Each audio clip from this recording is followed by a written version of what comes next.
There we go. Okay, so yeah, here it is, arctangent, right? The example 2. Find the equations of the horizontal asymptotes for that function by analyzing the end behaviors. So if it ever says to analyze the end behaviors, then you're responsible for knowing what that means, right? In terms of showing enough work. It's basically the 2 that we talked about, the limit as x goes to infinity of, and you can put f of x there because that's what it's named, but I'm going to go ahead and write what f of x is. And then the limit as x goes to negative infinity. And I guess maybe I should do negative infinity first, since negative is on the left and positive is on the right. Doesn't really matter.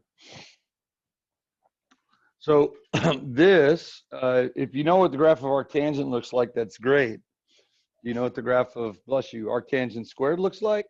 Probably just both go up. Maybe, yeah, it's got to be positive, right? Yeah. So if you don't know what the graph of arctangent of x squared looks like, you can use composition, right? The property of composition that we talked about. So let's see what that looks like. Bring that in and square it. The limit as x goes to infinity of arctangent. All right. Now we can evaluate that, right? We know what that is. So what does that approach as we go out to the right? Try not to look at the graph up above, but if you have to, you can. Oh, you have to. There's 2 horizontal asymptotes. Pi halves, good. And then you square the result, and we get pi squared fourths. So there you go. You don't need to know what the graph of arctangent of x quantity squared looks like. And then, therefore, we could say that f has a horizontal asymptote at y equals pi squared fourths. And then we could do the same thing on the other one, bring it inside. The limit as x goes to negative infinity of arctangent. And then square the result. And that one's going to be negative pi halves. Square the result. There we go. Squared.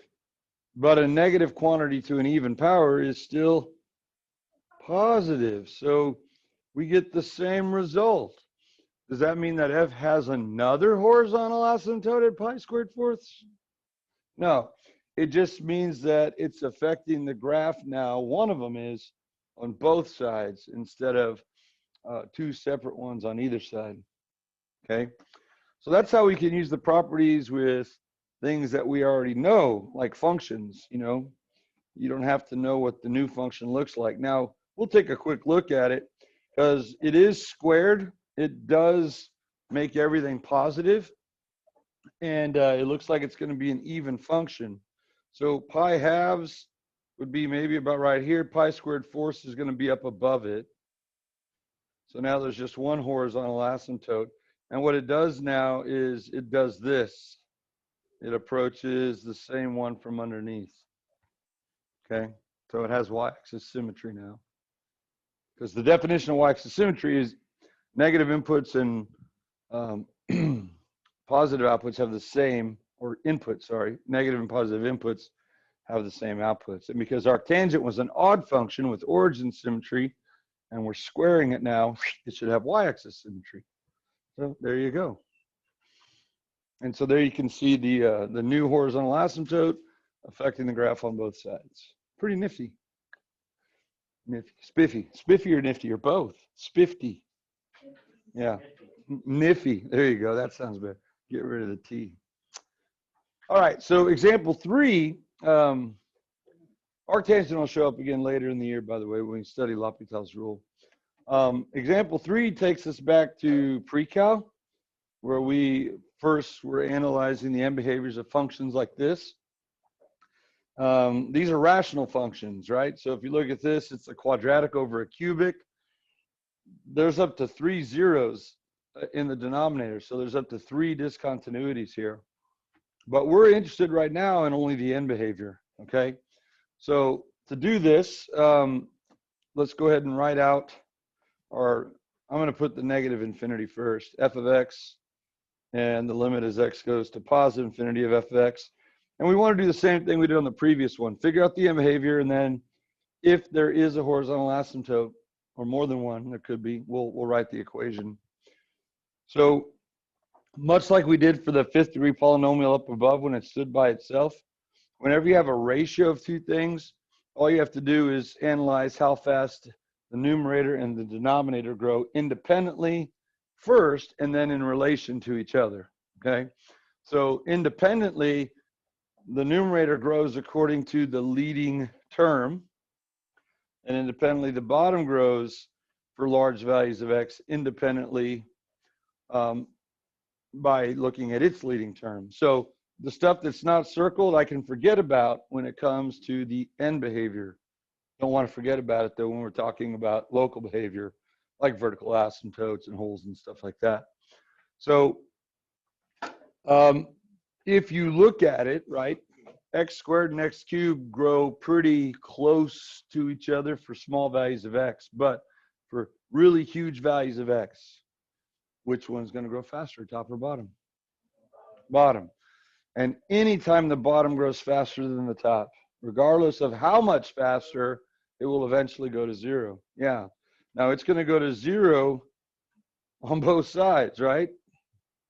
There's really only one way to go to zero, and that's to go to zero. But actually, there's more than one way. You can actually go to zero from above zero or below zero. So if you wanted to get more information, you could actually do what we did with the end behavior on the fifth degree polynomial.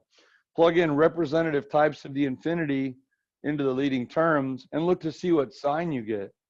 For instance, we're approaching zero as we go to negative infinity from which side of zero, the positive or the negative side? Well, pick a negative number. Let's just call it negative. How about that? Plug it into the leading term on the top. Negative squared is positive, right? Times 3, positive 3 is still positive. So that's going to be a positive number. And if you plug a negative into the bottom, negative cubed is negative times positive 5 is negative, right? So I have a positive over a negative, which is negative. So as I go out to the left, all my values are going to be negative, but they're going to be approaching zero. So this should be approaching zero from below. Okay, so if you want to think about what that looks like, it's going to have a horizontal asymptote at y equals 0, and it's going to be approaching from below, like that. All right, so we do know that f has, for sure, a horizontal asymptote at y equals 0, because the limit as x went to negative infinity was 0. And as we go out to the right, it's still going to be approaching that same horizontal asymptote, but from which side? Plug in a positive number, what are you going to get? You're going to get positive, right? 3 positive squared over 5 positive cubed. So this is going to be from above. So it's going to look something like that. In fact, have we already seen a function that had the same horizontal asymptote that was on the x-axis that affected the graph in the same way? I hope you remember from earlier when I threw out the parent function 1 over x right here. Yeah, it kind of has the same thing. So if you look at it in a slightly different way, let's simplify. Let's put y equals. Let's simplify those leading terms. The x squareds would divide out, and you're left with just 1x in the bottom. So you're left with 3 over 5x. Well, this is the same as 3/5 times 1 over x, which is nothing more than a vertical compression of that parent function, right? 1 over x, simplifying the leading terms. This is what's called your end behavior model. End behavior model. Okay, and what that means is for huge values of x, the function f of x begins to look more and more like 3/5 times 1 over x. In other words, if you're staring at this graph, which might have vertical asymptotes and holes near zero, as you start zooming out into outer space, you won't notice that detail anymore. It'll look more and more and more like the graph of 1 over x. So they will have the exact same end behavior, okay? So you could find your end behavior now one of two ways. You could say, oh, bottom grows faster, it goes to 0. That's pretty quick, right? Or say, oh, simplify that. The end behavior model is 1 over x times 3/5. I know what that graph looks like. Yeah, has the same thing. All right, just kind of an interesting thing. I'm not going to zoom out on f of x to show you that it looks like 3/5 1 over x, because we really won't see it, because it begins to kind of hug the x and y axis. You'll just see the x and y axis, okay? But anytime the bottom grows faster, not just with polynomials, you'll see at the end of this section, anytime the bottom grows faster, the end behavior is going to be 0. Any time, regardless of what the coefficients are, okay? So we can call that case 1. Case 1. Case 2 would be g of x. Again, let's look at the limit as x goes to negative infinity. And now if g of x and limit as x goes to positive infinity. Look for the leading terms in the top and bottom. Don't assume they're in front. Ah, they are. Okay. Which one grows faster, top or bottom, for large values of x? The bottom, because there's a 5 in front, not a 3? Oh, that has nothing to do with it, because those don't change. Yeah, they grow at the same rate. The coefficients really don't affect the growth rate when there's variable powers. These grow at effectively the same rate, okay? So let's look at the end behavior model first. The end behavior model. If I just simplify the leading terms, the x to the 5ths divide out, don't they? And I'm left with 3/5. What does the graph of 3/5 look like? What kind of straight line? A horizontal straight line. In this case, a horizontal purple straight line. So that means that if I were to look at that graph that has maybe up to 5 discontinuities locally, they could all 5 be vertical asymptotes, a combination of vertical asymptotes and holes. I won't see that. I'll just start zooming out into outer space, and this will look more and more and more like the horizontal line y equals 3/5. Yes. Yes, it will. What's the end behavior of the horizontal line y equals 3/5? It should be 3/5, right? If you're on a horizontal line, there's nowhere to go. As you go out to the right, I'm still 3/5, I'm still 3/5, don't change me, I'm still 3/5. And same thing as you go to the left. So guess what the end behavior is of both of these on both sides? 3/5. Yeah. Now, we don't try to determine does it approach 3/5 from above or below 3/5, because that's too difficult. When we look at above or below 0, that's just looking at positive and negative values. 3/5, we have to look at quantities, so we're not going to do that.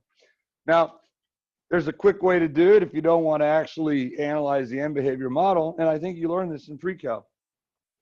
When the coefficients, the leading coefficients are the same, the limit as x goes to plus and minus infinity, and therefore the horizontal asymptote is going to be at 3/5, okay?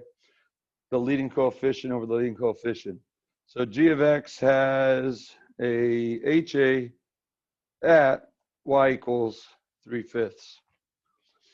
So I'm not writing down the summary of the rules, because I think you could figure that out, or if you want to write them down, you can.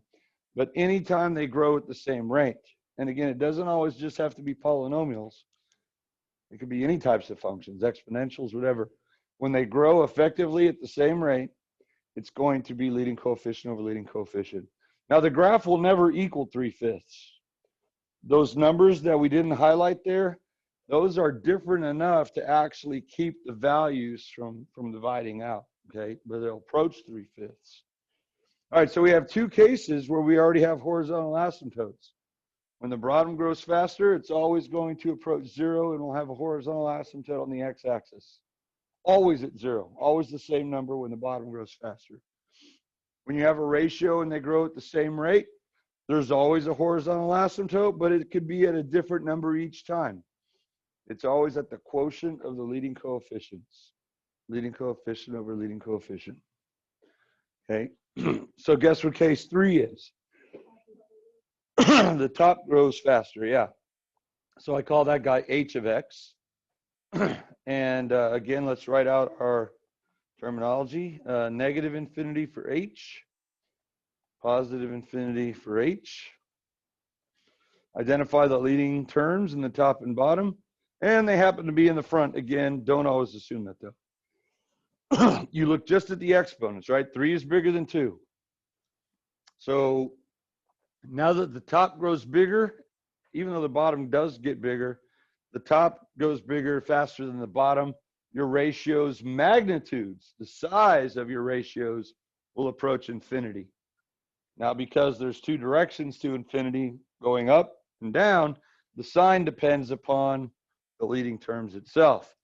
But if we know the magnitudes of the ratios get infinitely large as we go to the right and left, can there be a horizontal asymptote? Will they taper off if they? No. So there's no horizontal asymptote in this case. In fact, you could say right away that the limit does not exist on either one of them because the top is bigger, it's going to some type of infinity. The magnitudes get infinitely large. But if you had to do better than that, you could do it one of 2 ways. You know it's going to be some type of infinity. The first way to figure out the sign is to do like we did when we did just the polynomial, or that we approached from above or below. Just plug in a representative type of infinity that you're approaching into the leading terms. That's all the leading terms. So as we go out to the left, what do you get when you plug in a negative to the top? 4 times negative cubed is negative, right? So we get a negative in the top. And in the bottom, negative 2 times negative squared is negative. Oh, yeah. And so a negative divided by a negative is a positive. Oh, yeah. Cool. So as we go out to the left, it's increasing without bound. As you go out to the right, plug in a positive number into the leading terms. 4 positive cubed is positive. Negative 2 positive squared is negative. Positive over negative is negative. And there you go. That's one way to do it. Okay? Because the top grows bigger, we know it's some type of infinity. And then we can get the sign by doing what we just did. You could also look at the end behavior model. End behavior model. Y equals. If you simplify the leading terms, you get negative 2 x to the first, right? Well, what does negative 2x look like? That's a line that decreases, right? Like that? Yeah. And they're going to have the same end behavior. So because our line negative 2x, as we go out to the left, goes up to infinity, so does h of x. And because our line negative 2x, as you go out to the right, goes down to negative infinity, so does our function h of x. Now, this is a good one to graph and zoom out of. The previous one, the 3/5 is going to blend into the x-axis, so you're not going to see it. You're not going to see it on the first 2 because the x and y axis get in the way. But this would be a really good one to zoom out on. Let's do it together, okay? Oh, by the way, H has no horizontal asymptotes, exclamation point. I know. Let's go over here. We'll do this together. If you want to do it on your own, you can. I'm just simply opening up my handy dandy calculator, reloading my ROM file, getting a blank screen, going to my 1/3 window. And now in Y1, I'm going to put this function, not that one, sorry. We're doing this one. And I'm going to use alpha y equals to get my horizontal division bar. 4x caret 3, click to the right, minus 2x squared plus 4x minus 7. And then negative 2x squared plus 5x, take away 9. Double check, triple check. Okay, so to see local behavior, Zoom 6 is a good place to start. You're like, ooh, look at that local behavior. Wow. How fascinating is that? Wow. It like wiggles right there near the origin. Cool. Yeah. That's awesome. Now, Let's zoom out. Let's zoom out. Zoom 3. If you zoom out, it zooms out. See how it's blinking at the origin? That's your center of zoom. It'll zoom out with the same scale on both the X and Y axis. I still see the wiggle near the origin, don't you? Yeah, yeah. Now, here's the cool thing. You just hit enter again and you zoom out. You don't have to keep hitting zoom out. It'll continue to do it. Oh, hey, wiggle. Did you see it wiggle? Yeah, I saw it wiggle too. Hit enter again. We're zooming out. We're like as high as like Jeff Bezos was, right? When he went, except we're still going up. See you, Jeff Bezos. We're heading to Mars. I don't see the wiggle anymore, sadly. Let's zoom out one more time, just so we can wave at Jeff Bezos some more. He went up and straight down. I guess Richard Branson kind of like flew at an angle and then went out and then came back in. And then Elon Musk was like, I don't need to go up there. I already took 2 guys to the International Space Station. Look at this. Let's come down to Y2 and let's go ahead and graph negative 2x. The line negative 2x. But do this. Come over to the left of Y2 and you can select line quality. Maybe you have a color screen. I'm Jeff Bezos. I have a color screen. You can actually buy one at his store, right? They're pretty good. I'm going to hit enter, and now I have thick line segment because it's all black and white. Now, what should happen, since we're so far out in space, is that thick line should trace right on top of h of x, even though they're not the same. Oh, yeah, right? We don't see the local behavior anymore. So that's the end behavior idea, right? The end behavior model. When you have a ratio, you can analyze how fast the top grows in relation to the bottom, and you can use that to either find your end behaviors or you don't have to, right? You could do the other thing. All right, so what we had in that previous problem is what's called a slant asymptote. Oh, an asymptote is just an equation of a curve. It could be straight. That basically becomes the either stairway to heaven or the highway to hell, right? Depending which classic rock analogy you like, if we're going up or down. So that one does have a slant asymptote, and we can actually find the slant asymptote. We already know part of the equation. A slanted line, as opposed to a horizontal line, is of the equation mx plus b. Well, just doing the real quick analysis on the leading coefficients, we already get the mx part. And that's how we came up with the negative 2x. But if you wanted to sketch this graph by hand, you know, locally, it doesn't necessarily cross through the origin. It could cross the y-axis at +5 or +10 or even +100. When you zoom out on that, it's going to look like it crosses through the origin. So my question is there a way to find the actual y-intercept of the slant asymptote? And the answer is sure. Yeah, sure. Look what happens if I go back to that graph. If I go back to this graph, hopefully it's still there, still be there. Yeah. If I hit zoom 6 again, here comes h of x, and here comes the graph of 2x. Does that look any more like it's the asymptote? Does that graph appear to be one and the same anymore? No, because my line probably has a y-intercept that's not the origin. I just graphed negative 2x plus 0, you know? If I were trying to like make the curve as it leaves the screen, kind of use the dark line as kind of like a ramp to go up and down to infinity and negative infinity, I might want to move my line down a little bit, wouldn't you say? Right, to try and match it to the curve. So I would need to find its y-intercept. How are we going to find the y-intercept? Do we have time today? Well, I don't know. I don't think we do. I'm going to show you how to find the y-intercept for the exact same function h of x starting tomorrow. So we didn't finish today.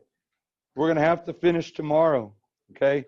And we should finish tomorrow. So this worksheet, start it. I mean, this is the pace that's BC. Worksheet, worksheet, worksheet, work it, work it, work it, right? And then test, and then some more, right? Oh, yeah, that's excited X, right? Yeah.